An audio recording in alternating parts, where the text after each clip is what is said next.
अस्सलाम वालेकुम। यासीन आपके साथ हाजिर है मॉर्निंग ब्रीफिंग में। An eye on market by Yaseen आपसे डेली बेसिस पे तकरीबन मुलाकात होती है और जो भी इंपॉर्टेंट मार्केट के लेवल्स या मार्केट की जो खबरें, मार्केट के हवाले से जो इंपॉर्टेंट रिपोर्ट्स होती हैं वो आपके साथ शेयर की जाती हैं। आपसे गुजारिश है कि इस यूट्यूब चैनल को आप लाइक करें, शेयर करें और सब्सक्राइब करें विद बेल आइकन, ताकि जो भी इंपॉर्टेंट टेक्निकल या जो भी रिपोर्ट है वो आपको मौसूल होती रहे। बहरहाल आज इस हफ्ते का दूसरा वर्किंग डे है। आज 30 अगस्त हो गया है। कल हमारे पास आखिरी दिन होगा अगस्त के महीने का। जैसे कि मैंने आपसे ये पहले भी कहा था कि ये हफ्ता हमारे लिए बड़ा इंपॉर्टेंट रहेगा ऑन टेक्निकल ग्राउंड।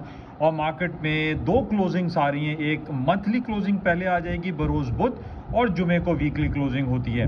तो बहरहाल इसको हम टेक्निकली ग्राउंड को चेक में रखेंगे कि किन लेवल्स पे सोना, चांदी, stocks, currencies and crude oil की मार्केटें क्लोज होती हैं।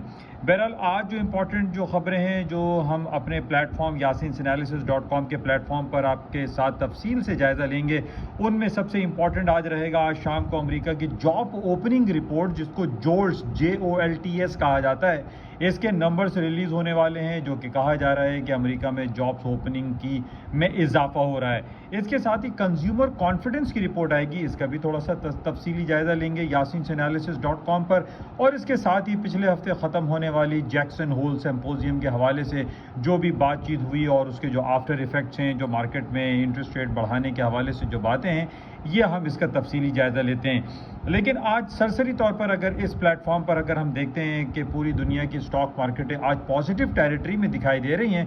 हालांकि जुमेरात को जो जर्मी पाल साहब ने ये कहा था कि वो शरह सूद बढ़ाने के सिलसिले को जारी व सारी रखेंगे, उस पर हमने देखा कि फ्राइडे को और उसके फॉलो ऑन में हमने मंडे को देखा कि मार्केटें अपने लोअर साइड पर रहीं। लेकिन आज अक्रॉस द बोर्ड मार्केटों में हम देख रहे हैं, चाहे वो गोल्ड, सिल्वर या क्रूड ऑयल की प्राइसेस हों या अमेरिका की और यूरोप की स्टॉक मार्केटें हैं, इनमें तेज़ी का रुझान पाया जा रहा है। इसके साथ ही हमारे पास जो इंपॉर्टेंट रिपोर्ट्स रहेगी, जिसपे हम एक तज्जिया पेश करेंगे कि जनाब यूरोपियन सेंट्रल बैंक की तरफ से ये बातें हो रही हैं कि वो अपने इंटरेस्ट रेट को बढ़ा दे। तो थोड़ी देर के बाद हम मुलाकात आपसे करते हैं yasinanalysis.com पर, और उसमें देखते हैं कि मार्केट के हवाले से कौन सी और मज़ीद इंपॉर्टेंट रिपोर्ट्स हैं और पाकिस्तान की स्टॉक मार्केट में क्या कुछ हो रहा है। थैंक यू, खुदा हाफिज़।